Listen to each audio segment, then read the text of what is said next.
Bonjour, bienvenue dans notre émission Marquez-vous. Et à cette occasion, on a un invité exceptionnel. Premier invité, en dehors de Maître Gérard Haas, que je rencontre normalement chaque semaine. On a François Kermoal, que vous devez reconnaître, qui est resté longtemps chez Stratégie et qui maintenant a rejoint l'entreprise. Et ma première question, c'est de savoir quel poste François a pris à l'entreprise. Bonjour, d'abord, je suis directeur de la rédaction de l'entreprise.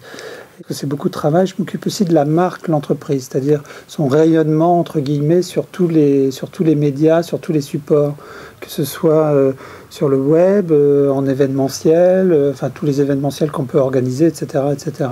Christian Dior qui a choisi Alain Delon pour la publicité d'eau sauvage, et plus récemment l'image de Brigitte Bardot, toujours dans les années 60, qui maintenant est en poster sur le flagship de l'enseigne sur les Champs-Élysées.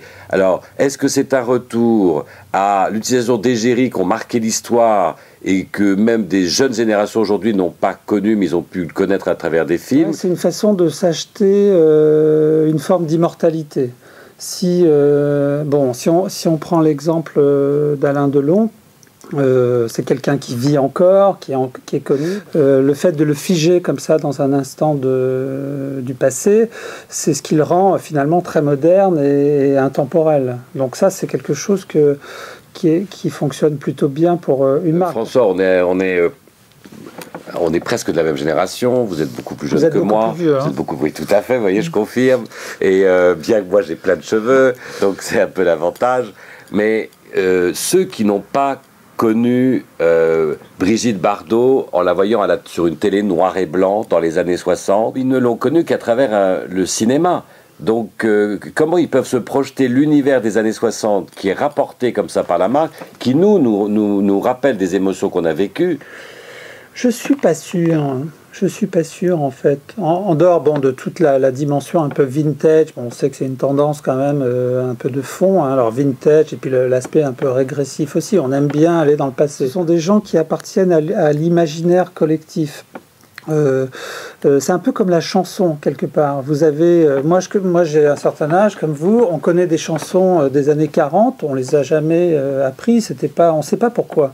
Tout d'un coup, il y a des chansons comme ça, on les connaît, on va les entendre à la radio, on va être capable de les fredonner. C'est une façon de dire, on existait déjà, et ça, c'est quelque chose qui marche très très fort dans le livre. Si on prend The Couples, par exemple, bon, il y a quand même, qui est une marque récente, hein, qui est totalement récente, avec des typos assez années 70, on va dire, hein, des choses qui nous renvoient quand même un peu vers cet univers, même des Beatles, etc.